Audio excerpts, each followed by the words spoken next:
Hello दोस्तों, मैं हूं Shubham from लर्नो hub, the free learning platform जहां पर आप फिजिक्स, केमिस्ट्री, मैथ्स, बायोलॉजी सब कुछ पढ़ सकते हो, वो भी absolutely for free at learnohub.com। तो चलो शुरू करते।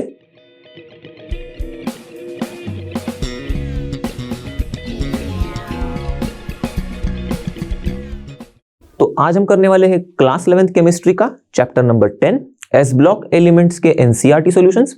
और इस वीडियो में हम क्वेश्चन नंबर 1 से लेकर क्वेश्चन नंबर 15 तक सारे सवालों के जवाब देखेंगे। तो चलो लेट्स रॉक।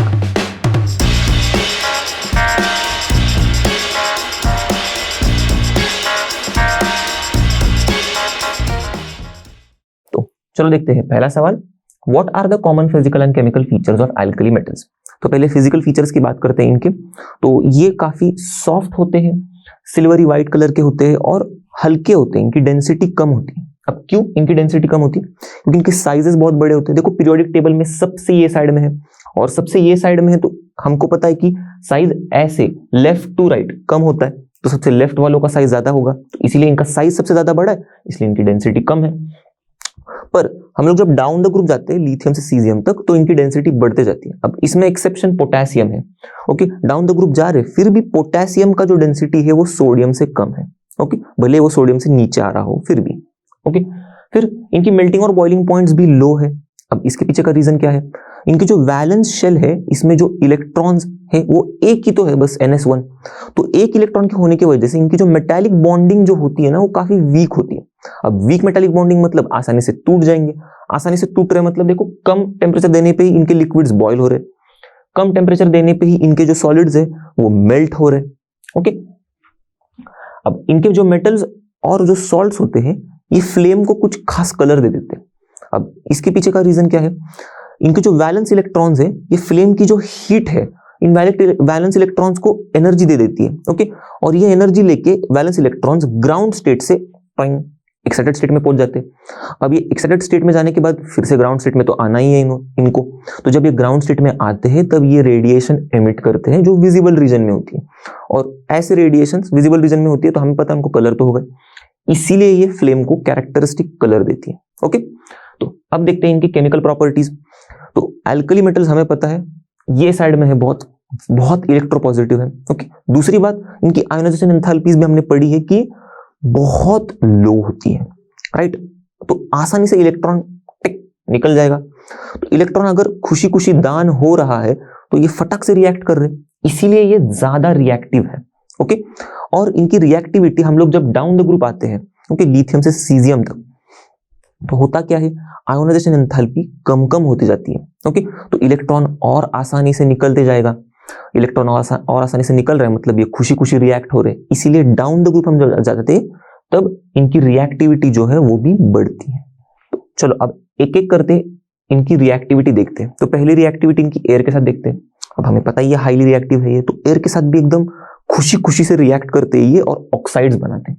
तो इनके अलग अलग एलिमेंट्स अलग अलग टाइप के ऑक्साइड्स बनाते हैं। ओके, तो ये जो लिथियम है ये ऑक्सीजन के साथ खुशी से रिएक्ट करके मोनो ऑक्साइड बनाता है। ओके, इसका जो सोडियम है इनमें ये ऑक्सीजन के साथ खुशी खुशी से रिएक्ट करके पर ऑक्साइड बनाता है। ओके, और बाकी के जो एलिमेंट्स है जैसे कि रुबिडियम, सीजियम और पोटेशियम, ये सब ऑक्सीजन के साथ रिएक्ट करके सुपर ऑक्साइड्स बनाते हैं। ओके, इनको बैलेंस करेंगे तो O2 Li4, okay, Na2 O2 O2 और MO2 MO2। ओके, अब खास बात ये है इनमें कि ये जो हमारे एलिमेंट्स है सारे ऑक्साइड्स में, इनकी ऑक्सीडेशन स्टेट जो है वो +1 है।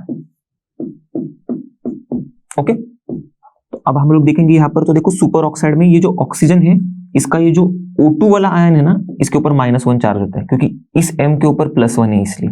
ओके, न्यूट्रल मॉलिक्यूल है ना इसलिए। अब यहाँ पर ऑक्साइड में हमें पता है ऑक्सीजन का क्या होगा, यहाँ पर Na2 तो +2 हो जाएगा, तो यहाँ पर भी +2, तो यहाँ पर भी इसका -1 एक ऑक्सीजन। ओके, एक ऑक्सीजन के ऊपर -1 होता है, तो ध्यान से देखना ये O2 के ऊपर -1 होता है यहाँ पर सुपर ऑक्साइड्स में, और पर ऑक्साइड्स में एक ऑक्सीजन के ऊपर -1 चार्ज होता है। ओके, थोड़ा सा ट्रिकी है पर समझ में आ जाएगा। और यहाँ पर तो नॉर्मली ऑक्सीजन के ऊपर 2- चार्ज है। ओके,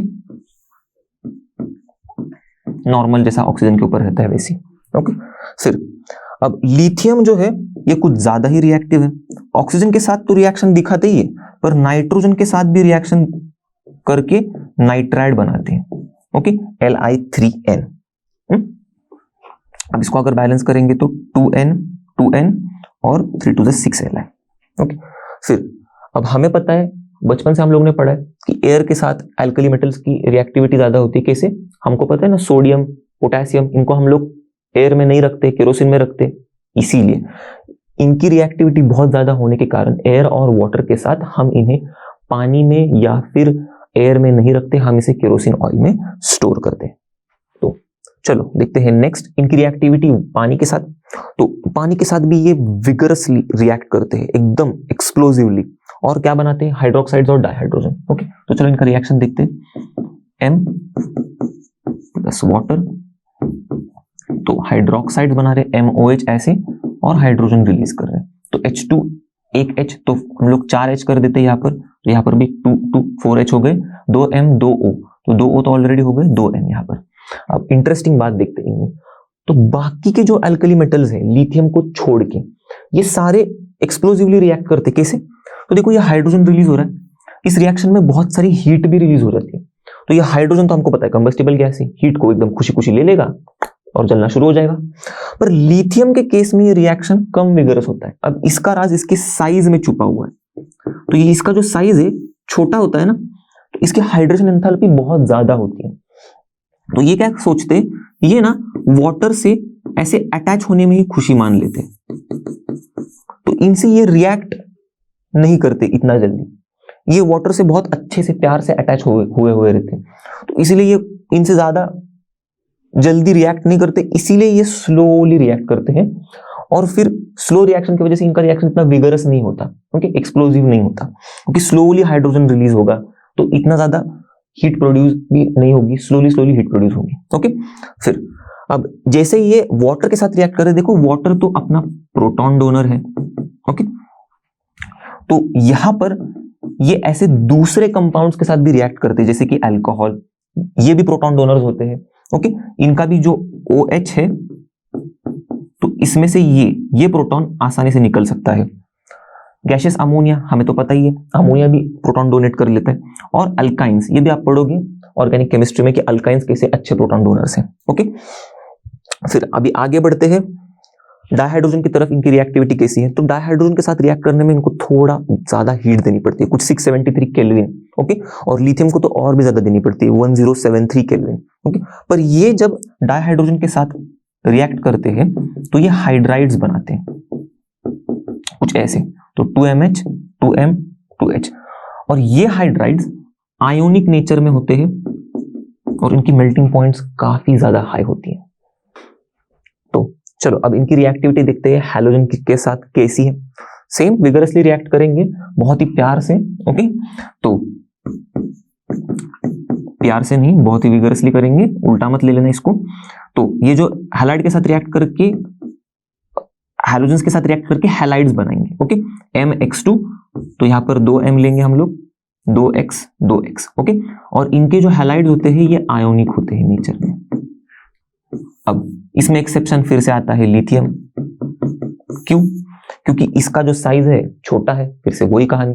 अब साइज छोटा है पर बात अलग है, इसमें साइज छोटा होने की वजह से इसकी पोलराइजिंग पावर ज्यादा होती है ना। तो इसकी अगर पोलराइजिंग पावर ज्यादा है तो ये अनायंस को, मतलब हैलाइड्स को अच्छे से पोलराइज करता है। अच्छे से पोलराइज करेगा तो होता क्या है, इनके जो हैलाइड्स है इनकी नेचर कोवैलेंट होती है। ओके, अब आगे बढ़ते हैं। रेड्यूसिंग नेचर कैसा है? तो अल्कली मेटल्स स्ट्रांगली रेड्यूसिंग है नेचर में। क्यों? देखो, अगर दूसरों को रेड्यूस करना है तो खुद को अच्छे से ऑक्सीडाइज होना पड़ेगा, और ये भैया खुशी खुशी M+E- देखो इलेक्ट्रॉन दे देते, खुद खुशी खुशी ऑक्सीडाइज हो रहे हैं, तो इसीलिए दूसरों को खुशी खुशी से एकदम रिड्यूस करवाएंगे, इसीलिए स्ट्रॉन्ग रिड्यूसिंग एजेंट्स है। और इनमें लिथियम सबसे ज्यादा स्ट्रॉन्ग रिड्यूसिंग एजेंट है और सोडियम सबसे कम। इसके पीछे का रीजन इनकी स्टैंडर्ड इलेक्ट्रोड पोटेंशियल की वैल्यूज है। ओके, इसका ना सबसे ज्यादा नेगेटिव होता है लिथियम का, और सोडियम का स्टैंडर्ड इलेक्ट्रोड पोटेंशियल वैल्यूज जो है ये सबसे कम नेगेटिव होती है।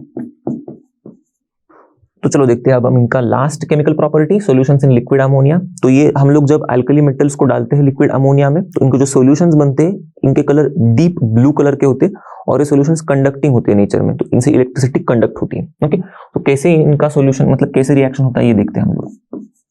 तो ये अल्कली मेटल्स लिक्विड अमोनिया में डिसॉल्व होते हैं कुछ ऐसा कि MnH3X+ आयन बनाते हैं और इलेक्ट्रॉन ऐसे अमोनिया से जुड़ जाता है, Y अमोनिया मॉलिक्यूल्स इलेक्ट्रॉन के साथ जुड़ जाते हैं और ऐसे माइनस आयन बनाते हैं। ओके, तो यहाँ पर एक ही इलेक्ट्रॉन है क्योंकि M+ तब होता है जब ये एक इलेक्ट्रॉन देता है। ओके, अब इनका कलर डीप ब्लू क्यों होता है? क्योंकि ये जो अमोनिएटेड इलेक्ट्रॉन्स है ये रेडिएशन को एब्जॉर्ब करते हैं विजिबल रीजन के, तो जाहिर सी बात है ये एमिट भी करेंगे विजिबल रीजन के रेडिएशंस को और फिर इनको कलर इंपार्ट कर देंगे। ओके, सॉल्यूशन को। तो ऐसा कौन सा कलर इंपार्ट करे? Deep blue solution, deep blue colour इंपार्ट कर रहे हैं। ओके, अब ये सॉल्यूशंस पैरामैग्नेटिक होते हैं नेचर में, पर इनको हम लोग बहुत देर तक अगर ऐसे ही रखेंगे तो हो क्या जाता है, इनसे अमाइड और बन जाता है और हाइड्रोजन गैस रिलीज हो जाता है। तो क्या होता है देखो, ये M+ आयन सॉल्यूशन में होता है, ये इलेक्ट्रॉन होता है और अमोनिया होता है। ओके, यहाँ पर देखो M+ इलेक्ट्रॉन और क्या है, अमोनिया ही तो है सॉल्यूशन में। अब ये क्या करते हैं एक दूसरे के साथ, M+ इलेक्ट्रॉन को खा लेता है तो ये M बन जाता है और ये अमोनिया के NH2 को खुद के पास खींच लेता है तो MnH2, तो ऐसे ये अमाइड बना लेता है। ओके, अब ये बचा इसमें एक H, तो इसको हम लोग कुछ ऐसे लिख देते हैं ½ H2। ओके, अब जब हम लोग इसका कॉन्सेंट्रेशन बढ़ाएंगे अल्कली मेटल का सॉल्यूशन में तो होता क्या है, जो ब्लू कलर है इस सॉल्यूशन का ये ब्रॉन्ज बन जाता है और सॉल्यूशन जो हमारा पैरामैग्नेटिक था वो बन जाता है डायमैग्नेटिक। ओके, यहां पर तो बस इसी के साथ हमने अल्कली मेटल्स के सारे फिजिकल प्रॉपर्टीज और केमिकल प्रॉपर्टीज देख लिए हैं। तो चलो दोस्तों आप देखते हैं दूसरा सवाल, discuss the general characteristics and gradation in properties of alkaline earth metals. अब इसमें हमें बताना क्या है, एटॉमिक प्रॉपर्टीज, फिजिकल प्रॉपर्टीज और केमिकल प्रॉपर्टीज। तो और एक चीज बढ़ गई अब इस सवाल में। तो चलो अब एटॉमिक प्रॉपर्टी से शुरू करते हैं। तो इनके एटॉमिक प्रॉपर्टी में देखेंगे तो इलेक्ट्रॉनिक कॉन्फिगरेशन हमको पता है, NS2 होता है इनका। ओके, अब एटॉमिक और आयोनिक रेडिया की बात करें तो ये जो ग्रुप 2 वाले अल्कलाइन अर्थ मेटल्स जो होते हैं, ओके, इनका जो आयोनिक या फिर एटॉमिक रेडिया है ये ग्रुप 1 वाले जो एलिमेंट्स है हमारे अल्कली मेटल्स इनसे छोटा होता है। अब हमको पता है क्यों ऐसा, क्योंकि हम लोग लेफ्ट टू राइट जाते हैं तो क्या होता है, न्यूक्लियर चार्ज बढ़ता है। ओके, इफेक्टिव न्यूक्लियर चार्ज बढ़ने की वजह से साइज छोटा छोटा होता है। तो बस इनके केस में भी यही हो रहा है, ग्रुप 1 का साइज ज्यादा बड़ा था, ग्रुप 2 का साइज छोटा होगा। ओके, अब डाउन द ग्रुप बात करें हम ग्रुप 2 एलिमेंट्स की, तो डाउन द ग्रुप इनका साइज बढ़ता है। ओके, ग्रुप 2 एलिमेंट्स का मतलब जब हम लोग जाएंगे बेरिलियम से बेरियम तक। ओके, अब ऐसा क्यों, क्योंकि हम लोग ने पढ़ा है ये जनरल ट्रेंड फॉलो करता है कि जैसे जैसे नीचे जा रहे हैं हम लोग तो क्या हो रहा है, न्यूक्लियर चार्ज बढ़ रहा है ओके अंदर का, पर ये जो शील्डिंग भी हो रही है ना ये भी बढ़ रही है। ओके, तो ये जो आउटर मोस्ट इलेक्ट्रॉन है इसके ऊपर न्यूक्लियस का चार्ज जो होता है वो कम होता है। ओके, अब आप कहोगे कि न्यूक्लियर चार्ज बढ़ रहा है, शील्डिंग भी बढ़ रही है, फिर कैसे कम हो रहा है? क्योंकि शील्डिंग जो है वो ज्यादा बढ़ रही है as compare to nuclear charge. Okay, तो इसीलिए ये जो आउटर मोस्ट इलेक्ट्रॉन के ऊपर न्यूक्लियस का चार्ज जो है वो कम एक्सपीरियंस होता है, तो ये थोड़ा फ्री फील करता है खुद। तो फ्री फील करेगा तो थोड़ा दूर जाएगा, ऐसे न्यूक्लियस से दूर दूर चला जाएगा। ओके, बस तो अगर ये न्यूक्लियस से दूर दूर चला जा रहा है तो इसीलिए साइजेस बढ़ रहे हैं, एटॉमिक और ionic sizes down the group 2 elements के। ओके, अब आते हैं इनके आयोनाइजेशन एंथैल्पीज पर। तो हमें पता है कि इनका साइज कंपैरेटिवली लार्जर होता है क्योंकि पीरियोडिक टेबल में उस साइड पे होते हैं ग्रुप 2, साइजेस बड़े हैं इनके, ऐसे आएंगे तो साइजेस और छोटे छोटे हो जाते हैं। तो साइजेस बड़े हैं इसलिए इनके आयोनाइजेशन एंथैल्पीज भी कम है बहुत। ओके, और जैसे हम लोग डाउन द ग्रुप जब जाते हैं तो इनकी आयोनाइजेशन एंथैल्पीज कम होती जाती है। क्यों? क्योंकि इनका साइज बढ़ते बढ़ते जाता है। बस अब इनकी आयोनाइजेशन एंथैल्पीज की इंटरेस्टिंग बातें देखते हैं हम लोग। ओके, इसमें बहुत मजा आने वाला है। देखो, तो ये वाला तो पॉइंट तो जनरल सा ही है कि ये जो ग्रुप 2 वाले जो हमारे मेटल्स हैं अल्कलाइन अर्थ मेटल्स, इनकी आयोनाइजेशन एंथैल्पीज जो हमारे ग्रुप 1 वाले मेटल्स हैं, ओके, इनकी आयोनाइजेशन एंथैल्पीज जो है, अब इनकी जो है आयोनाइजेशन एंथैल्पीज इनसे ज्यादा है, ओके। अब ऐसा क्यों? देखो, ग्रुप 1 फिर ग्रुप 2 हम लोग ने देखा था, हो क्या रहा है, साइज छोटा हो रहा है, राइट। तो साइज छोटा हो रहा है तो इसका मतलब इलेक्ट्रॉन पास आ रहा है न्यूक्लियस के, तो इलेक्ट्रॉन को निकालने के लिए ज्यादा एनर्जी लगेगी, ज्यादा एनर्जी लगेगी मतलब आयोनाइजेशन एंथैल्पी ज्यादा होगी। ग्रुप 1 से हम लोग ग्रुप 2 में जाएंगे तो इसीलिए तो देखो ग्रुप 2 की आयोनाइजेशन एंथैल्पी ज्यादा है एज कंपेयर टू ग्रुप 1। पर ये बात चल रही है फर्स्ट आयोनाइजेशन एंथैल्पी की, ओके, जो फर्स्ट है वो यहां पर लिख देता हूं मैं। अब इंटरेस्टिंग क्यों मैंने बोला, जब सेकेंड आयोनाइजेशन की बात करेंगे हम लोग, सेकेंड आयोनाइजेशन एंथैल्पी की, तो उस टाइम पे क्या होगा, उल्टा होगा। ग्रुप 2 की आयोनाइजेशन एंथैल्पीज काफी कम होती है, okay, second ionization enthalpies of group 1 से, ओके, सेकेंड। अब इसका रीजन समझते हैं, ये इंटरेस्टिंग बात है। देखो, सेकेंड आयोनाइजेशन एंथैल्पी मतलब इनके जो मेटल्स है M+ से क्या होंगे, M2+, किसके, ग्रुप 2 वालों के, ओके। तो यहां पर मैं ऐसे ग्रुप 2 लिख देता हूं नीचे, ओके। इनको M2 मत समझ लेना, ये ग्रुप 2 है, ओके। और ये इनके क्या होते हैं, इनके भी M+ से M2+ बनेंगे, तो ये ग्रुप 1 वाले हैं। अब ध्यान से देखना, ये जब M थे तो M से M+ बन रहे हैं, ओके। अब M+ जब बनेंगे तब इनमें एक इलेक्ट्रॉन लूज हो रहा है, और एक इलेक्ट्रॉन लूज होगा तब 2 इलेक्ट्रॉन लूज हो रहे हैं। अब 2 इलेक्ट्रॉन लूज होने पर इनकी खास बात देखो, ये ग्रुप 2 वाले हैं, 2 इलेक्ट्रॉन लूज करेंगे तो डायरेक्ट नोबल गैस कॉन्फ़िगरेशन में पहुंच जाते। समझो मैग्नीशियम का एग्जांपल लो, 2 इलेक्ट्रॉन लूज करेगा, 10 इलेक्ट्रॉन हो जाएंगे, 10 इलेक्ट्रॉन नियॉन बन जाएगा। यहां पर ये नियॉन बन रहा है, समझ लो, ओके, या फिर नोबल गैस बन रहा है, ओके, नोबल गैस लिख देता हूं मैं, Mg।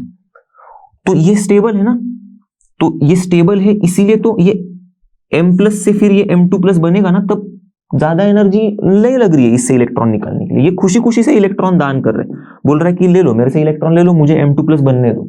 तो इसीलिए इनकी जो सेकेंड आयोनाइजेशन एंथैल्पी है, ये वाली सेकेंड आयोनाइजेशन एंथैल्पी M+ से M2+, ये कम होती है, ओके।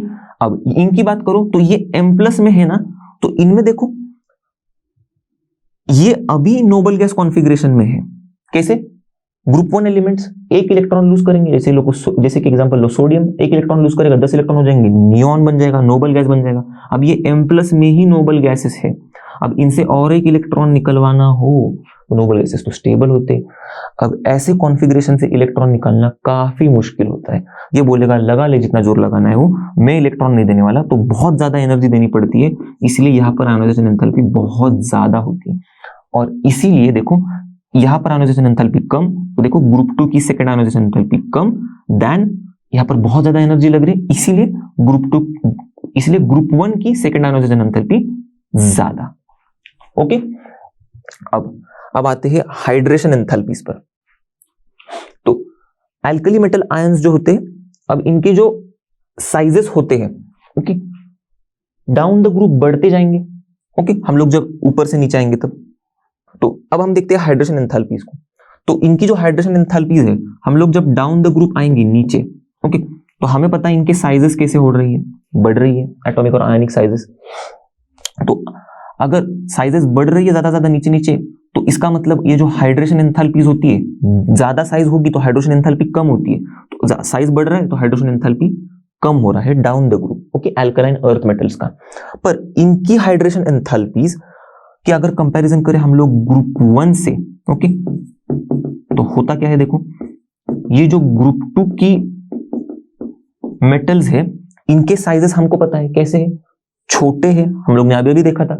तो छोटा साइज है तो इसका मतलब हाइड्रेशन एंथैल्पी इसका कितना क्या होगा, ज्यादा होगा एज कंपेयर टू ग्रुप 1 से।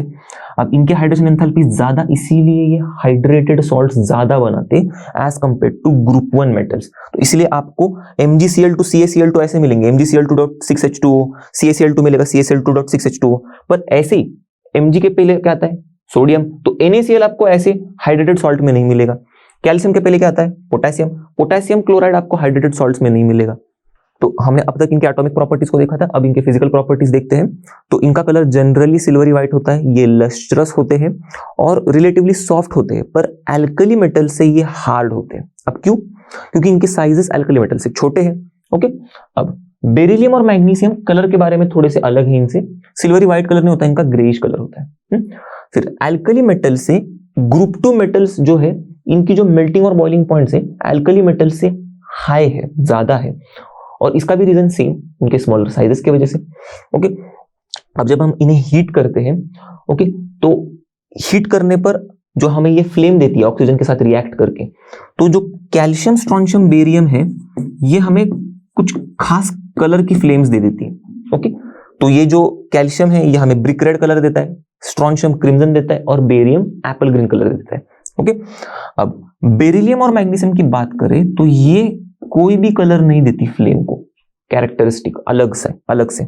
अब इसके पीछे का रीजन समझते हैं। तो इनमें जो आउटर मोस्ट इलेक्ट्रॉन्स है, जब हम इन्हें हीट कर रहे हैं तो जो फ्लेम की हीट है ये काफी होती है इनको एक्साइट करने के लिए हायर एनर्जी स्टेट में या फिर एक्साइटेड स्टेट में। ओके, और जब ये एक्साइटेड स्टेट से फिर से ग्राउंड स्टेट में आते हैं तब ये एनर्जी को एमिट करते हैं जो इन्होंने ली थी हीट से, और ये एनर्जी ये रेडिएशन के फॉर्म में एमिट करते हैं जो विजिबल रीजन में होती है, इसीलिए ये कैरेक्टरिस्टिक कलर दिखाते हैं। तो कैल्शियम ये कलर दिखा रहा है क्योंकि अलग एनर्जी इसने एब्जॉर्ब की रहेगी इसके इलेक्ट्रॉन ने और एक्साइट हुआ रहेगा, फिर से ग्राउंड स्टेट पे आने के टाइम पे ये अलग एनर्जी का रेडिएशन एमिट कर रहा है, इसलिए उस रेडिएशन, जो एनर्जी का रेडिएशन है उसका जो कलर है, मतलब जो भी रेडिएशन एमिट कर रहा है उसका जो कलर है वो ये एग्जिबिट कर रहा है। ओके, अब बेरिलियम और मैग्नीशियम के केस में क्या होता है, इनके जो इलेक्ट्रॉन्स होते हैं ना, ये जब हीट होते हैं तब फ्लेम की हीट इन इलेक्ट्रॉन्स को एक्साइट ही नहीं कर पाते। तो एक्साइट ही नहीं करेंगे तो सवाल ही नहीं उठता कलर आने का, क्योंकि एक्साइट नहीं होगा तो नीचे कैसे आएंगे, ग्राउंड स्टेट में नहीं आएंगे तो रेडिएशन एमिट नहीं करेंगे तो कलर नहीं शो करेंगे, खत्म। अब बाकी के एल्कली मेटल्स के जैसे ही इनके भी जो थर्मल और इलेक्ट्रिकल कंडक्टिविटीज है वो हाई ही है। तो चलो, हमने इनके अभी सारी फिजिकल प्रॉपर्टीज देख ली, अब केमिकल प्रॉपर्टीज एक एक करके देखते हैं। तो ये भी केमिकली रिएक्टिव होते हैं। ओके, क्योंकि इनकी भी आयोनाइजेशन एंथैल्पी कमी तो है, पर एल्कली मेटल से इनकी आयोनाइजेशन एंथैल्पी ज्यादा होने की वजह से ये जो है लेस रिएक्टिव है एल्कली मेटल से। ओके, और इनकी रिएक्टिविटी जो है, हम लोग जैसे ही डाउन द ग्रुप जाते तो हमें पता है आयोनाइजेशन एंथैल्पी क्या होगी, कम होगी। तो कम होगी तो इलेक्ट्रॉन आसानी से निकल रहे, तो मतलब ये खुशी खुशी रिएक्ट करेंगे, तो इसलिए इनकी रिएक्टिविटी इंक्रीज होती है डाउन द ग्रुप। ओके, अब एक एक करके इनकी रिएक्टिविटी देखते हैं। तो पहले एयर और वाटर के साथ देखते हैं। तो बेरिलियम और मैग्नीशियम जो होते हैं ना, वो थोड़े हिचकिचाते एयर और वाटर के साथ रिएक्ट करने के लिए। ओके, नॉर्मली क्यों? क्योंकि इनके सरफेस के ऊपर ऑक्साइड का लेयर बना हुआ होता है, तो ये ऑक्साइड के लेयर की वजह से ये ऑक्सीजन या फिर जो नाइट्रोजन रहेगा ये बेरिलियम से रिएक्ट नहीं कर पाता या फिर मैग्नीशियम से रिएक्ट नहीं कर पाता। पर अगर हम इनका पाउडर करेंगे तो दोनों भी हीट करने पर बहुत अच्छे से बर्न होते हैं और हमें बेरिलियम ऑक्साइड और बेरिलियम नाइट्राइड देता है, मैग्नीशियम ऑक्साइड और मैग्नीशियम नाइट्राइड देगा। ओके, बाकी कैल्शियम, स्ट्रोंशियम, बेरियम तो खुशी खुशी रिएक्ट करते हैं एयर के साथ। ओके, और इनका जो रिएक्शन है, ओके, वाटर के साथ भी अच्छा होता है। ओके, अब ये कैल्शियम, स्ट्रोंशियम, बेरियम जो है खुशी खुशी रिएक्ट कर रहे हैं एयर के साथ, ये भी ऑक्साइड्स और नाइट्राइड्स ही बना रहे हैं। ओके, ये भी इंपॉर्टेंट चीज है। और ये सारे एलिमेंट्स खुशी से वाटर के साथ रिएक्ट करते एकदम टू फॉर्म हाइड्रोक्साइड्स। तो चलो अब इनकी रिएक्टिविटी हैलोजन के साथ देखते हैं। तो हैलोजन के साथ ये एलिवेटेड टेम्परेचर, थोड़ा हीट करना पड़ता है इनको, फिर ये हैलोजन के साथ रिएक्ट करते और हैलाइड्स बनाते हैं। ओके, तो कुछ ऐसे हैलाइड्स बनाते हैं। ये हैलोजन लिया तो सीधा MX2। ओके, जैसे कि मैग्नीशियम क्लोराइड के साथ मैग्नीशियम क्लोराइड। ओके, अब हाइड्रोजन के साथ बाकी के सारे एलिमेंट्स बेरिलियम को छोड़ के खुशी से, मतलब उनको भी हीट करना पड़ता है पर रिएक्ट करते हैं। ओके, पर बेरिलियम जो है डायरेक्टली हाइड्रोजन से रिएक्ट नहीं करता, तो बेरिलियम के हाइड्राइड्स डायरेक्टली हाइड्रोजन के साथ रिएक्ट करके नहीं मिलते। ओके, तो इसका कुछ जनरल रिएक्शन हम लोग ऐसे लिखते हैं, M+H2, इनको भी हीट करना पड़ता है। ओके, बेरिलियम को छोड़ के, तो ये बनाते हैं MH2। अब बेरिलियम को बनाने के लिए क्या करना पड़ता है, बेरिलियम क्लोराइड को लिथियम एल्यूमिनियम हाइड्राइड के साथ रिएक्ट करवाना पड़ता है, तो उसका रिएक्शन कुछ ऐसे हो जाता है। देखो, beryllium chloride lithium aluminium hydride के साथ LiAlH4 के साथ रिएक्ट करेगा। ओके, तो ये BeH2 बनाता है प्लस AlCl3 LiCl बनाता है। ओके, तो ये LiAl तो ठीक है, H4, तो यहाँ पर H4 कर दिया, तो 2 बेरिलियम हो गए, तो यहाँ पर 2 बेरिलियम कर दें। ओके, तो AlAlH हो गया, बेरिलियम हो गया। अब 4 क्लोरीन, तो 3 क्लोरीन 1 क्लोरीन 4 क्लोरीन हो गया बैलेंस्ड। ओके, तो ऐसे बेरिलियम हाइड्राइड बन जाता है। एसिड के साथ भी ये एकदम खुशी खुशी रिएक्ट करते, डाइहाइड्रोजन दे देते। तो एसिड के साथ कैसे रिएक्ट करेंगे, M+HX ऐसे लेते हैं हम लोग इसको एसिड, तो ये बनाएगा MX2, तो हम 2 HX लेंगे और 2 हाइड्रोजन निकल जाएंगे। तो देखो X2, 2 हाइड्रोजन और 1 M। तो देखते हैं अब इनका रिड्यूसिंग नेचर। तो अल्कली मेटल्स की तरह इनका भी रिड्यूसिंग मतलब ये भी काफी स्ट्रॉन्ग रिड्यूसिंग एजेंट्स होते हैं। ओके, अल्कलाइन अर्थ मेटल्स भी। अब ये इंडिकेट कौन करता है, इनकी रिडक्शन पोटेंशियल की वैल्यूज ये काफी ज्यादा नेगेटिव होती है।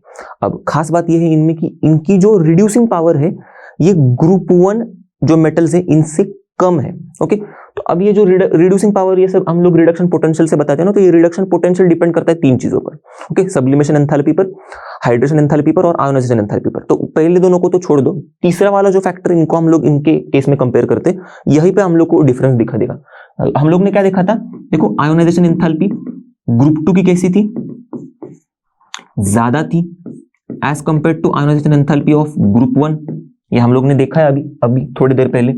तो ये ज्यादा होने की वजह से इनकी जो रिडक्शन पोटेंशियल की जो वैल्यूज है ना वो थोड़ी कम नेगेटिव हो जाती है। क्यों, देखो ज्यादा नेगेटिव कम नेगेटिव ये कैसे दिखाता है, तो ये जो ज्यादा नेगेटिव अगर वैल्यूज होगी रिडक्शन पोटेंशियल की, तो ये दिखाता है कि जो लोअर ऑक्सीडेशन स्टेट से हायर ऑक्सीडेशन स्टेट में जो हमारा एलिमेंट जा रहा है वो आसानी से जा रहा है, इजीली जा रहा है, अगर ज्यादा नेगेटिव होगी तो इस केस में जब अगर आयोनाइजेशन एंथैल्पी ज्यादा है, ओके, अल्कलाइन अर्थ मेटल्स की, तो ये ज्यादा आसानी से तो नहीं जाएंगे, इजीली कम जाएंगे। ओके, इसीलिए इनकी जो नेगेटिव E- की जो नेगेटिव वैल्यूज है ना ये कम नेगेटिव है। ओके, और ये कम नेगेटिव है किन से, अल्कली मेटल से।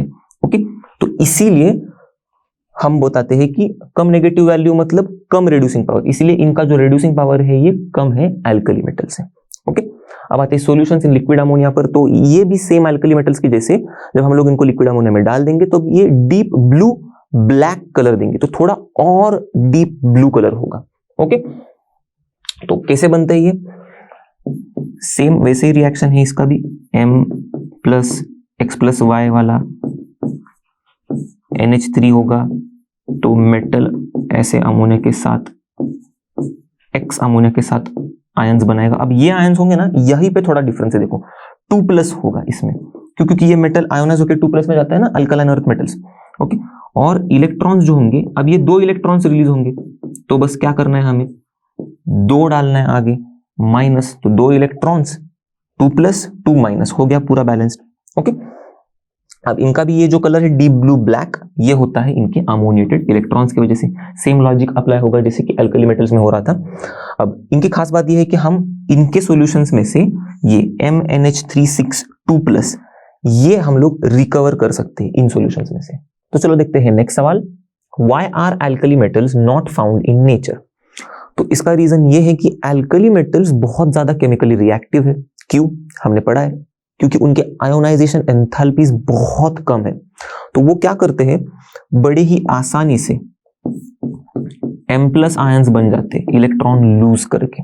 ओके, अब ये जो M+ आयंस है, ओके, ये क्यों हो रहा है, क्योंकि उनके आयोनाइजेशन एंथैल्पीज बहुत कम है, और ये M+ आयंस रेडीली रिएक्ट करते हैं और कई तरह के कंपाउंड बनाते हैं जो हमने पढ़े चैप्टर में, जैसे कि कार्बोनेट्स बनाते हैं, सल्फेट्स बनाते हैं, हाइड्राइड्स बनाते हैं, हैलाइड्स बनाते हैं। ओके, और भी कंपाउंड्स बनाते हैं, ऑक्साइड्स, हाइड्रोक्साइड्स, ये सारे हमने चैप्टर में पढ़े।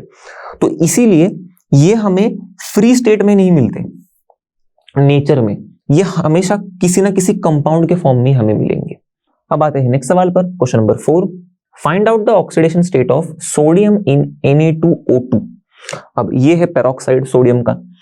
अब चैप्टर में तो हमने पढ़ा है कि ये जो अल्कली मेटल्स है जो भी ऑक्साइड्स बनाते हैं इनमें इनका ऑक्सीडेशन स्टेट +1 है। ओके, तो ऐसे भी हम लोग बता सकते हैं कि बाबा यहां पर सोडियम का ऑक्सीडेशन स्टेट +1 है, या फिर हमें पता है कि पेरोक्साइड में ये जो ऑक्सीजन है इसका ऑक्सीडेशन स्टेट -1 होता है, गलती से भी -2 मत कर देना एक ऑक्सीजन का ऑक्सीडेशन स्टेट। ओके, पेरोक्साइड्स में इनका ऑक्सीजन -1 स्टेट शो करेगा, तो इसीलिए अगर हम लोग कैलकुलेट करेंगे तो इसका हो जाएगा -2।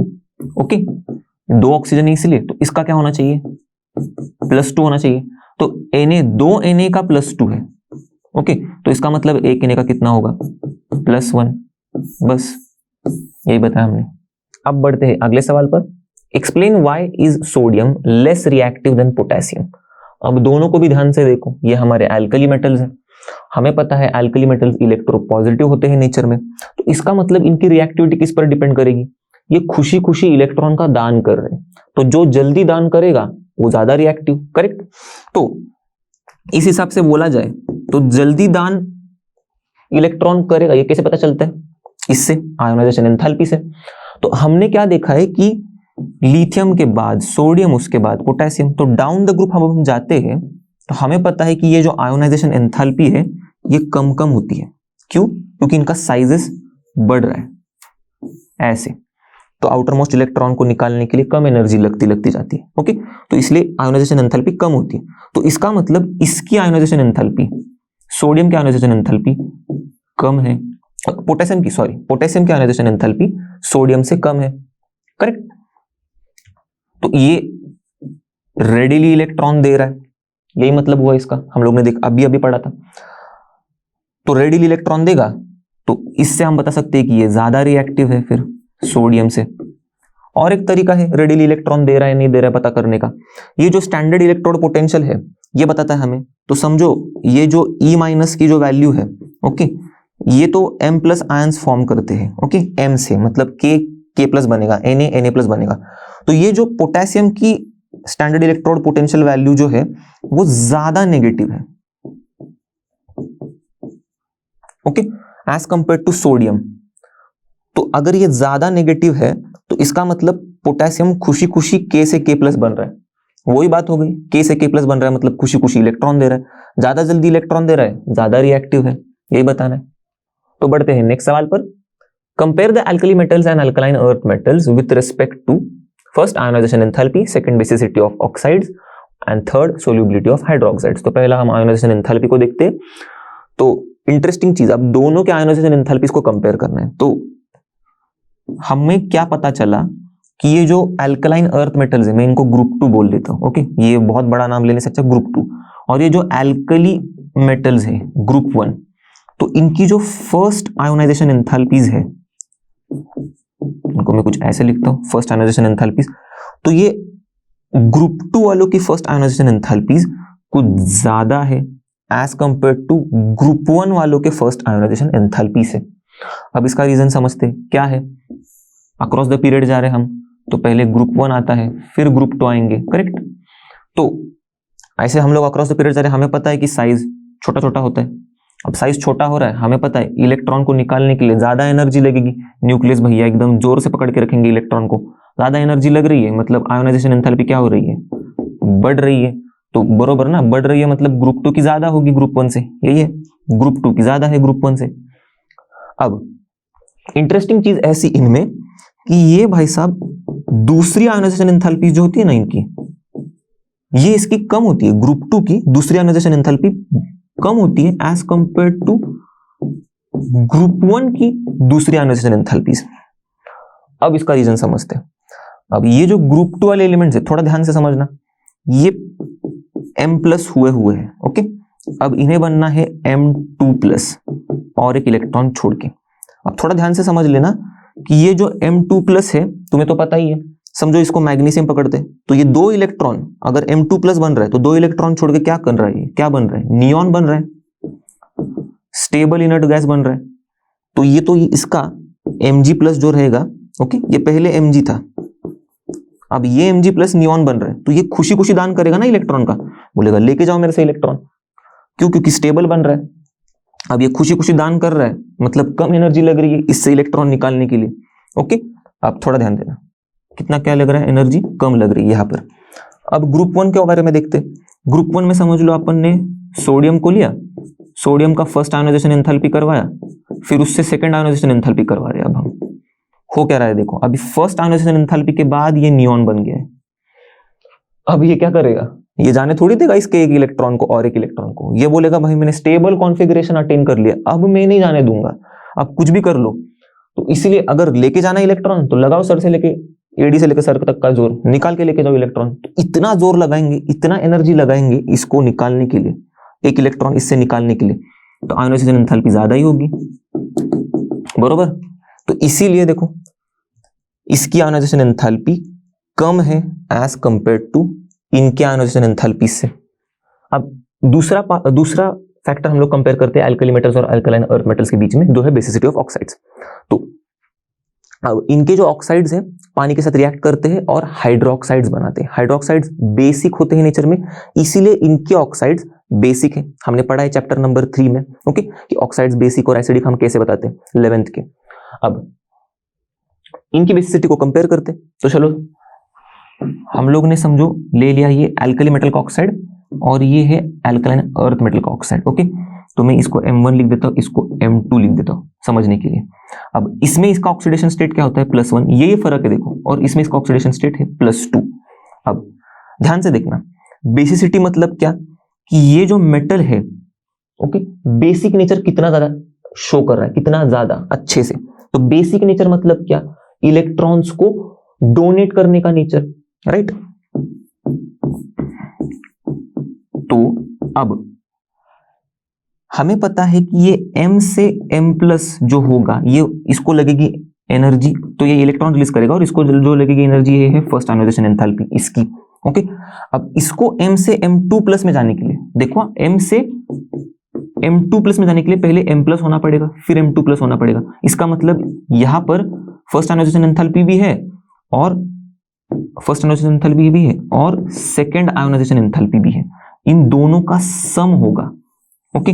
तो इतनी एनर्जी लगेगी M से M2+ में जाने के लिए, और यहां पर सिर्फ फर्स्ट आयोनाइजेशन एंथैल्पी लगेगी। और हमें तो पता है इनकी फर्स्ट आयोनाइजेशन एंथैल्पीज मतलब आयोनाइजेशन एंथैल्पीज अल्कली मेटल्स की काफी कम होती है। तो सोचो इनकी बहुत कम है तो ये फटाक से इलेक्ट्रॉन दे देंगे। इनकी देखो, इनकी दोनों भी आयोनाइजेशन एंथैल्पीज प्लस होंगी और उतनी एनर्जी लगेगी M2+ होने में, तो ये इतने जल्दी 2 इलेक्ट्रॉन्स नहीं दे पाएंगे, ओके। यहां पर एक इलेक्ट्रॉन जाएगा, यहां पर एक इलेक्ट्रॉन निकलेगा, तो इतने जल्दी ये 2 इलेक्ट्रॉन नहीं दे पाएंगे जितने जल्दी ये 1 इलेक्ट्रॉन दे पाएगा। अब ये इलेक्ट्रॉन दे रहा है, डोनेट कर रहा है जल्दी, ओके, तो इसकी टेंडेंसी क्या हो गई, ज्यादा हो गई, इलेक्ट्रॉन डोनेट करने की टेंडेंसी ज्यादा, इसीलिए इसका जो बेसिक नेचर है ज्यादा है। तो इसीलिए अल्कलाइन अर्थ मेटल के ऑक्साइड जो है लेस बेसिक है as compare to alkali metal के ऑक्साइड्स। तो बढ़ते हैं तीसरे फैक्टर पर जिसको हमें कंपेयर करना है, सोल्युबिलिटी ऑफ हाइड्रोक्साइड्स। तो अल्कली मेटल हाइड्रोक्साइड्स जो है मतलब हमारे ग्रुप 1 मेटल हाइड्रोक्साइड्स, ओके, ये ज्यादा सोल्यूबल होते हैं as compare to group 2 metal hydroxides, कुछ ऐसे ही MOH ट्वाइस में होते हैं, ओके। अब इसका रीजन समझते हैं क्यों।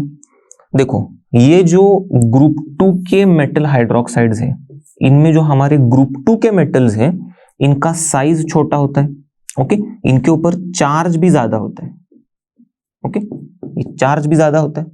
तो होता क्या है, इसके वजह से छोटा साइज ज्यादा चार्ज, तो ये जो पूरा कंपाउंड है हमारा, ओके, ग्रुप 2 मेटल हाइड्रोक्साइड्स, इनकी लटाइस एनर्जी ज्यादा होती है, हाई होती है एज कंपेयर टू इनके लटाइस एनर्जी से, ओके, इनकी लटाइस एनर्जी कम होती है।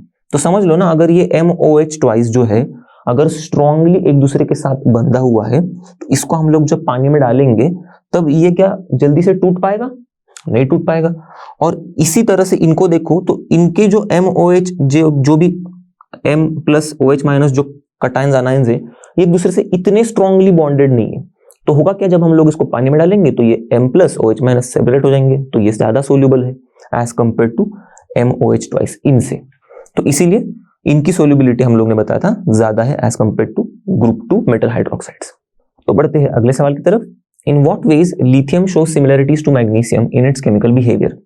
तो इनकी सिमिलरिटी पहले सबसे पहली चीज क्यों है वो देखते हैं, क्योंकि इनके जो साइजेस है, एटॉमिक साइजेस और आयोनिक साइजेस, लिथियम और मैग्नीशियम का एटॉमिक साइज ऑलमोस्ट सेम है, Li+ और Mg2+ का ये जो इनके आयोनिक साइजेस है ये भी ऑलमोस्ट सेम है। तो इसीलिए इनकी प्रॉपर्टीज सिमिलर होती है, इनमें थोड़ी सिमिलैरिटीज दिखाई देती है। अब क्या है सिमिलरिटीज? सबसे पहले ये दोनों भी हार्ड है थोड़े, और ये दोनों की डेंसिटी भी बहुत कम है, ये लाइट वेट है। ओके, दूसरे उनके ही ग्रुप में जो दूसरे एलिमेंट्स हैं उनसे ये हार्ड और उनसे ही लाइट है ये। दूसरी चीज, ये जो हाइड्रोक्साइड्स बनाते हैं ये कम सोल्यूबल है पानी में। अब हमने देखा था कि लिथियम वाले जो हाइड्रोक्साइड्स है वो कोवेलेंट होते हैं नेचर में, क्योंकि लिथियम कोवेलेंट कंपाउंड्स ही बनाते हैं। क्यों कोवेलेंट कंपाउंड बनाते हैं? क्योंकि इनके जो साइजेस है, लिथियम का जो साइज है Li+ का बहुत छोटा है। हमने पढ़ा है 11th क्लास के चैप्टर नंबर 4 में कि कटायन का साइज छोटा तो कोवेलेंट नेचर ज्यादा कंपाउंड का, तो वही। और मैग्नीशियम, अभी देखा था हम लोगों ने मैग्नीशियम का हाइड्रोक्साइड या फिर ग्रुप 2 के हाइड्रोक्साइड्स के बारे में, जिनमें क्या था, लटाइस एनर्जी ज्यादा थी, इसीलिए ज्यादा सोल्यूबल नहीं है। ओके, अब ये जो हाइड्रोक्साइड्स बनाते हैं ये डिकम्पोज भी होते हैं, हीट करने पे तुरंत टूट जाएंगे। और एयर के साथ, तीसरी सिमिलर चीज, एयर के साथ जब हम लोग रिएक्ट करवाएंगे नाइट्रोजन के साथ ये रिएक्ट करते हैं और नाइट्राइड्स बनाते हैं। ओके, और ऑक्सीजन के साथ रिएक्ट करके ऑक्साइड्स बनाएंगे। पर इनके जो ऑक्साइड्स है ये पानी में कम सोल्यूबल है, ये इनकी चौथी सिमिलर चीज है। ओके, और एक इंपॉर्टेंट चीज, इनके जो ऑक्साइड्स है इनको अगर आप एक्सेस में खिलाओगे ऑक्सीजन, इनको एक्सेस में ऑक्सीजन दोगे, फिर भी ये सुपर ऑक्साइड्स नहीं बनाएंगे। अब बढ़ते हैं इनकी नेक्स्ट सिमिलरिटी पर। तो इनके जो कार्बोनेट्स होते हैं लिथियम और मैग्नीशियम के, ये थर्मली कम स्टेबल होते हैं। तो अगर हम लोग इनके कार्बोनेट्स को, जैसे कि समझो लिथियम या फिर मैग्नीशियम के कार्बोनेट्स को अगर हम लोग ने हीट कर दिया तो ये डिकम्पोज हो जाते हैं। कैसे डिकम्पोज हो जाते हैं? In their oxides and carbon dioxide. Okay, और दूसरी चीज, इनके जो हाइड्रोजन कार्बोनेट्स हैं जैसे कि LiHCO3 या फिर MgHCO3 ट्वाइस, ओके, तो ये सॉलिड स्टेट में एग्जिस्ट नहीं करते। अब और एक इनकी सिमिलरिटी है कि इनके जो कंपाउंड्स है जैसे कि LiCl और MgCl2, ओके, यहां पर, तो ये इथेनॉल में सोल्यूबल है, मतलब इनका नेचर कोवेलेंट है, इसीलिए सोल्यूबल हो पा रहे।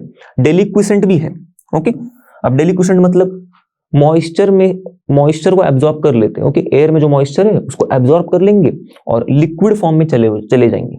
और इनके जो एक्वेस सॉल्यूशंस है LiCl और MgCl2 के, इनके एक्वेस सॉल्यूशन से ये क्रिस्टलाइज होते हैं, और क्रिस्टलाइज होते टाइम पे भी ये वाटर को छोड़ते नहीं है, वाटर को पकड़ के क्रिस्टलाइज होते हैं, तो इसीलिए ये हाइड्रेट्स बनाते हैं कुछ ऐसे, LiCl2.2H2 और MgCl2.8H2। तो देखते हैं नेक्स्ट सवाल। Explain why can alkali and alkaline earth metals not be obtained by chemical reduction methods. अब पूरे चैप्टर में हमने ये पढ़ा है कि एल्कली और एल्कलाइन अर्थ मेटल्स खुद ही बहुत ज्यादा स्ट्रॉन्ग रिड्यूसिंग एजेंट्स होते हैं। कैसे पता चलता है हमें? इनके स्टैंडर्ड इलेक्ट्रोड पोटेंशियल वैल्यूज से। ओके, या फिर हमें पता भी है कि इनकी आयोनाइजेशन एंथैल्पीज काफी कम है, तो ये आसानी से इलेक्ट्रॉन दे रही है। तो ये आसानी से इलेक्ट्रॉन दे रहे हैं तो इसका मतलब ये ऑक्सीडाइज हो रहे हैं, राइट, खुद खुशी खुशी ऑक्सीडाइज हो रहे, तो इसका मतलब दूसरों को भी खुशी खुशी रिड्यूस कर रहे हैं, इसलिए ज्यादा स्ट्रॉन्ग रिड्यूसिंग एजेंट। अब यहां तक कहानी समझ में आ गई। अगर ये खुद ही स्ट्रॉन्ग रिड्यूसिंग एजेंट है तो इनके अगर कोई कंपाउंड्स को लो, जैसे कि हम समझ लो metal oxides, metal carbonates, okay, formula पे मत जाना, मैंने ठीक से फॉर्मूला नहीं लिया क्योंकि मैं जनरलाइज बता रहा हूँ, एल्कली मेटल्स के लिए भी, एल्कलाइन अर्थ मेटल्स के लिए भी। तो ये अगर किसी दूसरे रिएजेंट से रिएक्ट कर रहे, ओके, और केमिकल रिडक्शन मेथड में इनका रिडक्शन होना चाहिए, ओके, ये एक्सपेक्टेड होगा, पर ये खुद ही इतने स्ट्रॉन्ग रिड्यूसिंग एजेंट्स है ना कि यही इनका रिडक्शन करवाएंगे दूसरे कंपाउंड्स का। तो होगा क्या? अगर यही इनका रिडक्शन करवा रहे तो हमें कैसे ये केमिकल रिडक्शन मेथड से हमें हमारे मेटल्स मिलेंगे? नहीं मिलेंगे। तो चलो बढ़ते हैं नेक्स्ट सवाल पर। Why are potassium and cesium rather than lithium used in photoelectric cells? अब इसके पीछे का रीजन इनकी आयोनाइजेशन एंथैल्पीज के में छुपा हुआ है। हमें पता है lithium, sodium, potassium, okay, rubidium, caesium, ऐसे डाउन द ग्रुप हम जब जाते हैं तब आयोनाइजेशन एंथैल्पीज क्या होती है? कम होती है, राइट। तो हम लोग जब ये पोटेशियम या फिर सीजियम का इलेक्ट्रोड लेते हैं, ओके, फोटो इलेक्ट्रिक सेल्स में, तो होता क्या है, हमें क्या चाहिए कि जो लाइट पड़ रही है इलेक्ट्रोड पर, इसके पड़ने से इलेक्ट्रॉन्स एमिट हो। अब इन्हें यूज किया जाता है क्योंकि इनकी आयोनाइजेशन एंथैल्पीज काफी कम है एज कंपेयर टू लिथियम। तो होगा क्या, जब लाइट रेडिएशन पड़ेंगी तब लाइट की रेडिएशन में इतनी ज्यादा एनर्जी नहीं होती, तो उतने सूटेबल फ्रीक्वेंसी के रेडिएशन के स्ट्राइक होने पर इलेक्ट्रॉन्स पोटेशियम और सीजियम एमिट कर देंगे। ओके, इनका आयोनाइजेशन हो जाएगा। तो इसीलिए हम पोटेशियम और सीजियम का इस्तेमाल करते और लिथियम का नहीं करते, क्योंकि लिथियम की आयोनाइजेशन एंथैल्पी थोड़ी ज्यादा है। तो लाइट रेडिएशंस अगर लिथियम के इलेक्ट्रोड पर हम लोग ने डाल दी तो तो इनके आयोनाइजेशन एंथैल्पी ज्यादा होने की वजह से ये इलेक्ट्रॉन्स एमिट नहीं करेंगे। अब बढ़ते हैं अगले सवाल पर। When an alkali metal dissolves in liquid ammonia, the solution can acquire different colors. Explain the reasons for this type of color change. तो हमने इस चैप्टर में देखा है कि जब अल्कली मेटल का हम लोग डाइल्यूट सॉल्यूशन लेते हैं और अमोनिया के साथ उसको ट्रीट करते हैं, लिक्विड अमोनिया के साथ, ओके, तो हमें कुछ ऐसे अमोनिएटेड मेटल आयंस मिलते हैं और अमोनिएटेड इलेक्ट्रॉन्स मिलते हैं। अब ये जो सॉल्यूशन होता है इनका कलर डीप ब्लू होता है। क्यों? क्योंकि ये अमोनिएटेड इलेक्ट्रॉन्स है, ये विजिबल रीजन की लाइट रेडिएशन को एब्जॉर्ब करते हैं। अब जब इनका कॉन्सेंट्रेशन बढ़ा दिया जाए अल्कली मेटल्स का, ये डाइल्यूट से कॉन्सेंट्रेटेड अल्कली मेटल का हम लोग ने अगर सॉल्यूशन ले लिया तो क्या हो जाता है, ये जो अमोनिएटेड मेटल आयंस जो है NH3X, ओके, और ये रहा ये अपना M, ये वाला, इनके चारों बाजू फ्री इलेक्ट्रॉन्स चिपक जाते हैं आके। तो इसके वजह से ये जो डीप ब्लू कलर है ये ब्रॉन्ज में बदल जाता है। तो बढ़ते हैं अगले सवाल पर।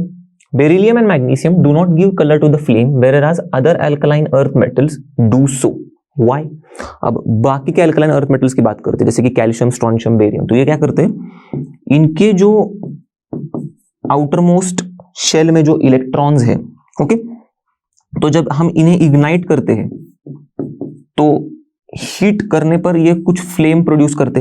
अब ये फ्लेम की जो हीट है, ये हीट कैल्शियम, स्ट्रोंशियम और बेरियम के जो आउटर मोस्ट इलेक्ट्रॉन्स होंगे, तो कुछ ऐसे समझ लो, आउटर मोस्ट इलेक्ट्रॉन्स ऐसे समझ लो, इनको एनर्जी देती है। मतलब ये हीट काफी होती है इनको एक्साइट करने के लिए, तो ये एक्साइट होकर हायर एनर्जी लेवल पर जाते हैं ये इलेक्ट्रॉन्स।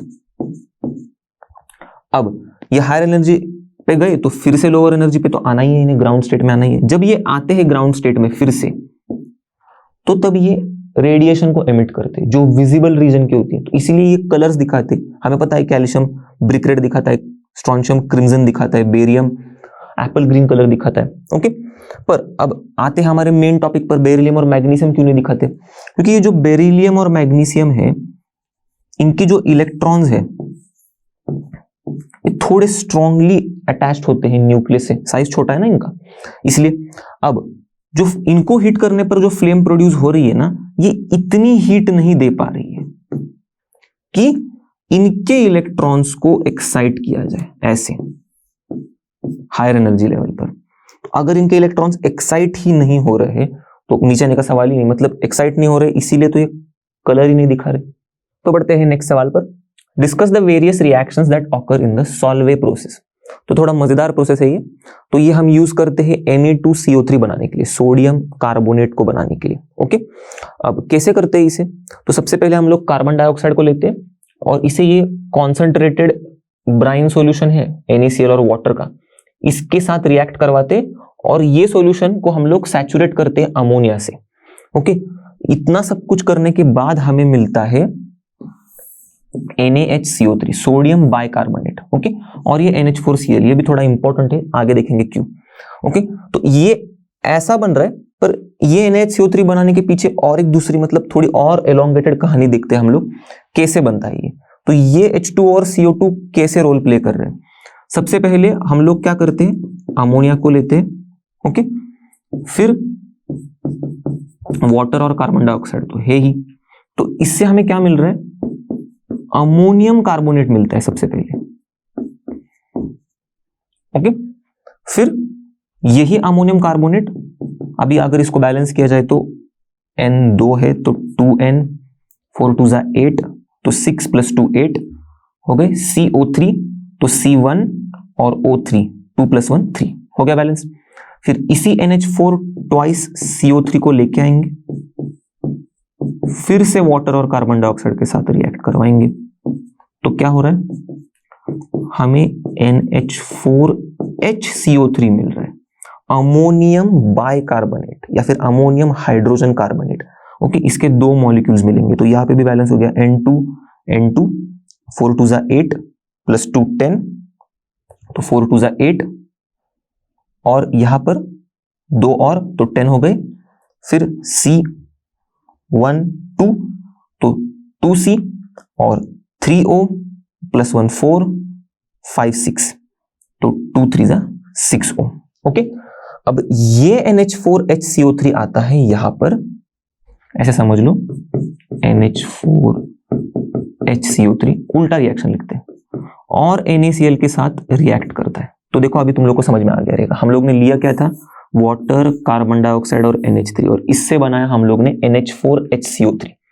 अब इसको हम लोग रिएक्ट करवा रहे NaCl के साथ, तो हमें क्या मिल रहा है, ये मिलता है हमें NaHCO3 प्लस NH4Cl। देखो Na यहां से HCO3 इसके पास जाएगा और ये NH4Cl को लेके NH4Cl बनाएगा।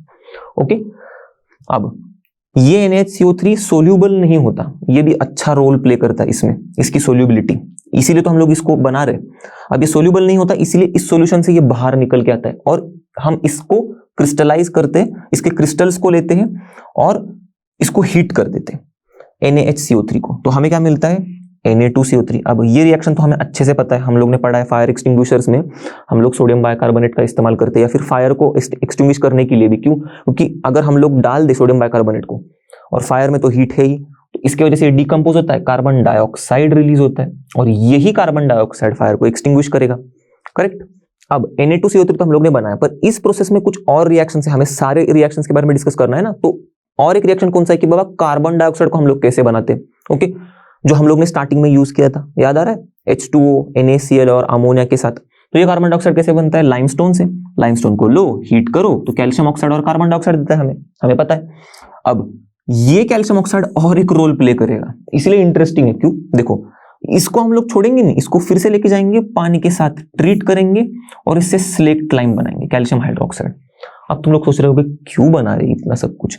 देखो, इसको इसलिए बना रहे क्योंकि आपको थोड़ा याद होगा, ये अमोनिया हम लोग यूज कर रहे थे, वाटर, NaCl, कार्बन डाइऑक्साइड, ये सब यूज करके हम लोग ने NaHCO3 बनाया था और NH4Cl बनाया था। अब ये तो हम लोग ने यूज कर लिया Na2CO3 बनाने के लिए। अब इसको हम लोग यूज करेंगे और इससे फिर से हम लोग अमोनिया को निकालेंगे बाहर। कैसे? इसके साथ ट्रीट करके। देखो, इसी NH4Cl को हम लोग ने लिया, ये कार्बन कैल्शियम ऑक्साइड जो बन रहा था, इसको हम लोग ने कैल्शियम हाइड्रोक्साइड में कन्वर्ट कर दिया और इसको भी यहां पर लेके आ गए। आजा भैया, अब इन दोनों का रिएक्शन करवाया और अमोनिया निकाल लिया इनसे। ये फिर से ये अमोनिया हम लोग यूज करेंगे यहाँ पर, फिर से NaHCO3 बनेंगे, फिर से Na2CO3 बनेंगे, प्रोसेस चलता ही रहेगा। तो बढ़ते हैं अगले सवाल पर। Potassium carbonate can not be prepared by Solvay process, why? अब थोड़ा याद करो, पिछले ही सवाल में मैंने जानबूझ के एक बोला था कि NaHCO3 सोल्यूबल नहीं होता। तो देखो, यहां पर सॉल्वे प्रोसेस हम लोग K2CO3 बनाने के लिए क्यों नहीं यूज कर रहे हैं। चलो ट्राई करके देखते हैं। तो क्या लेंगे हम लोग, डायरेक्टली NH4HCO3 लेते हैं हम लोग, पूरी कहानी को फिर से रिपीट नहीं करते और उसको ट्रीट करते हैं KCl के साथ। क्यों? यहाँ पर K की यूज कर रहे हैं, हम लोग को तो K2CO3 चाहिए ना, तो हम लोग KHCO3 बनाएंगे। ओके, पोटेशियम हाइड्रोजन कार्बोनेट बनाना है हमें पहले, इसलिए हम लोग KCl ले रहे हैं। ओके, रिएक्ट करवाएंगे तो KHCO3 बनेगा और NH4Cl बनेगा। अब ये जो KHCO3 है ये इनसोल्यूबल नहीं है, ये सोल्यूबल है। अब ये अगर सोल्यूबल है तो ये सॉल्यूशन में ही रहेगा, अगर ये सॉल्यूशन में ही रहेगा तो इसको कैसे सेपरेट करेंगे, कैसे निकालेंगे बाहर और कैसे इसका डिकम्पोजिशन करके K2CO3 बनाएंगे। इसीलिए हम लोग सॉल्वे प्रोसेस K2CO3 बनाने के लिए ओके नहीं यूज करते। तो देखते हैं नेक्स्ट सवाल, Why is lithium carbonate decomposed at a lower temperature whereas sodium carbonate at higher temperature? तो दोनों भी देखो ध्यान से, ये तो एल्कली मेटल्स है और ये एल्कली मेटल्स के जो भी कार्बोनेट्स होते हैं इनकी थर्मल स्टेबिलिटी डिपेंड करती है इलेक्ट्रोपॉजिटिव नेचर पे। तो होता क्या है, इलेक्ट्रोपॉजिटिव नेचर अगर ज्यादा, तो इनके जो कार्बोनेट्स है ये थर्मली ज्यादा स्टेबल होंगे। ओके, अब हमें पता है कि डाउन द ग्रुप हम जब जाएंगे, ओके, इन ग्रुप 1 एलिमेंट्स में, तो इलेक्ट्रोपॉजिटिविटी बढ़ती है, राइट। नीचे वाले जो एलिमेंट्स होंगे आसानी से इलेक्ट्रॉन दे रहे, ज्यादा इलेक्ट्रोपॉजिटिव है, तो इसके हिसाब से लिथियम के बाद तो सोडियम आता है, तो इसीलिए सोडियम जो है वो थर्मली थोड़ा ज्यादा स्टेबल है लिथियम से, और इसीलिए सोडियम जो है थर्मली ज्यादा स्टेबल होने की वजह से हायर टेम्परेचर्स पर डिकम्पोज हो रहा है। ओके, अब लिथियम की कहानी देखते हैं। लिथियम का जो इलेक्ट्रोपॉजिटिव नेचर है वो कम है, इसीलिए इनके जो कार्बोनेट्स है Li2CO3 ये कम थर्मली स्टेबल है। तो थोड़ी सी हीट देने पर ये कैसे डिकम्पोज होते देखते। तो ये Li2CO3 है, थोड़ी सी हीट दे दी तो ये Li2O और CO2 में डिकम्पोज हो जाते हैं। अब इसके पीछे थोड़ी इंटरेस्टिंग कहानी है, देखो ये Li प्लस जो आयंस है इनके पास, इनका साइज काफी छोटा है, और ये जो CO3 2 माइनस आयंस है इनका साइज काफी बड़ा है, तो ये इन्हें बहुत ज्यादा पोलराइज करते हैं। ओके, और पोलराइज ऐसे कुछ कर देते कि समझ लो इसमें से एक ऑक्सीजन टुक करके निकाल ही लेते हैं और खुद के पास लेके आ जाते हैं। तो ये Li2 है ना, तो 2 Li एक ऑक्सीजन को लेता है, Li2O बनाता है, इससे एक ऑक्सीजन जाने के बाद जैसे ये CO2 बन जाता है। तो कुछ इस प्रकार से ये Li2CO3 डिकम्पोज हो जाता है। तो चलो अब इस वीडियो का लास्ट सवाल देखते हैं। Compare the solubility and thermal stability of the following compounds of the alkali metals with those of alkaline earth metals. तो सबसे पहले हम नाइट्रेट्स की सोल्युबिलिटी और थर्मल स्टेबिलिटी को कंपेयर करते हैं। सोल्युबिलिटी की बात करें तो एल्कली मेटल और एल्कलाइन अर्थ मेटल दोनों भी सोल्यूबल है पानी में, ओके। और थर्मल स्टेबिलिटी की बात करें तो दोनों भी डिकम्पोज होते हैं, पर डिकम्पोजिशन के बाद अलग अलग प्रोडक्ट्स देते हैं। तो इनका रिएक्शन देखते हैं हम लोग। तो ये है हमारा एल्कली मेटल का नाइट्रेट और ये है हमारा एल्कलाइन अर्थ मेटल का नाइट्रेट। अब डिकम्पोज हो रहे तो ये देता है हमें नाइट्राइट्स और ऑक्सीजन, ओके, एल्कली मेटल्स। और एल्कलाइन अर्थ मेटल के जो नाइट्रेट्स है ये हमें देंगे मेटल ऑक्साइड, नाइट्रोजन डाइऑक्साइड और ऑक्सीजन देंगे फ्री में गिफ्ट, ओके। तो इसको बैलेंस करेंगे तो ये हो जाएगा, देखो नाइट्रेट्स 2 2 4, तो इसको कर देते हैं 2 4 2 6 हो गया, यहाँ पर 2 3 6, 2m 2n 2m 2n, correct, okay. अब यहाँ पे हम लोग 2 मेटल नाइट्रेट्स ले लेते तो क्या हो जाएगा, 2 मेटल है तो 2 मेटल हो गए, 2 2 ये हो गया n2, फिर ये और 2 मतलब 4n हो गए, तो 4n। और ऑक्सीजन तो वैसे ही बैलेंस हो गया, देखो 2 ऑक्सीजन, 4 2 8, 10 ऑक्सीजन 12 ऑक्सीजन, तो देखो 3 2 6, 6 2 12। तो अब इनके कार्बोनेट्स को कंपेयर करते तो पहले सोल्युबिलिटी फैक्टर यूज करते कंपेयर करने के लिए। तो एल्कली मेटल के जो कार्बोनेट्स है, ग्रुप 1 मेटल के कार्बोनेट्स ये सोल्यूबल होते हैं, पर ग्रुप 2 मेटल के कार्बोनेट्स सोल्यूबल नहीं होते। अब देखो इसी को हम लोग अप्लाई कर रहे थे हार्ड वाटर को सॉफ्ट करने में। देखो मैंने क्या बताया, ग्रुप 2 के जो कार्बोनेट्स है ये इनसोल्यूबल है। अब याद करो हार्ड वाटर में जो मैग्नीशियम सल्फेट, कैल्शियम सल्फेट या फिर मैग्नीशियम क्लोराइड, कैल्शियम क्लोराइड जो था उसको हम लोग क्या करते थे, ओके, सल्फेट्स या फिर क्लोराइड्स को हम लोग क्या करते थे, Na2CO3 के साथ रिएक्ट करवा रहे थे और क्या बन रहा था, ये जो MgCa है ये CO3 को लेके भाग जाता था, तो MgCO3 बनेगा या फिर CaCO3 बनेगा, और ये इनसोल्यूबल था, इसीलिए तो हम लोग ऐसे करके ही मैग्नीशियम और कैल्शियम आयंस को निकाल रहे थे। वही तो चीज है, देखो alkaline earth metal carbonates insoluble है। अब थर्मल स्टेबिलिटी की बात करेंगे तो एल्कली मेटल के जो कार्बोनेट से थर्मली काफी स्टेबल है, तो उनको थोड़ा ज्यादा हीट करना पड़ता है उनको डिकम्पोज करवाने, पर ये जो अल्कलाइन अर्थ मेटल के कार्बोनेट से इतने ज्यादा स्टेबल नहीं है, ये डिकम्पोज हो जाते हैं, ओके, और हमें मेटल ऑक्साइड और कार्बन डाइऑक्साइड दे देते हैं, ओके, MCO3 ऐसे बनते हैं इनके कार्बोनेट्स। तो देखो हीट करने पर MO, ये एक ऑक्सीजन लेके भाग जाता है यहाँ पर MO, और फिर ये ऑक्सीजन निकालने के बाद जो बचेगा वो है कार्बन डाइऑक्साइड, तो कार्बन डाइऑक्साइड डिलीट होता है, ओके। अब हम देखते हैं सल्फेट्स। तो इनके सल्फेट्स को कंपेयर करेंगे तो सोल्युबिलिटी के टर्म्स में देखेंगे तो एल्कली मेटल सल्फेट्स है वो ज्यादा सोल्यूबल है, मतलब अच्छे से सोल्यूबल है वो, और जो एल्कलाइन अर्थ मेटल के सल्फेट्स जो है इनमें थोड़ा वेरिएशन दिखाई देता है। जो बेरिलियम और मैग्नीशियम के सल्फेट्स है ये रेडिली सोल्यूबल है, पर जैसे हम लोग कैल्शियम से बेरियम सल्फेट तक जाते हैं तो इनकी जो सोल्यूबिलिटी है वो कम कम होती जाती है। ओके, अब थर्मल स्टेबिलिटी की बात करें तो दोनों भी अल्कली मेटल और अल्कलाइन अर्थ मेटल के सल्फेट्स थर्मली स्टेबल है। तो दोस्तों हम इसी के साथ इस वीडियो के एंड तक आ गए हैं और आई होप आपको बहुत मजा आया होगा ये सवाल सॉल्व करते हुए मेरे साथ। तो जैसे कि आप सभी को पता है लर्नो मतलब फ्री है पर बेस्ट है, और इसके बाद वाले सवाल हम करेंगे नेक्स्ट वीडियो में। तब तक के लिए bye bye and have a great day.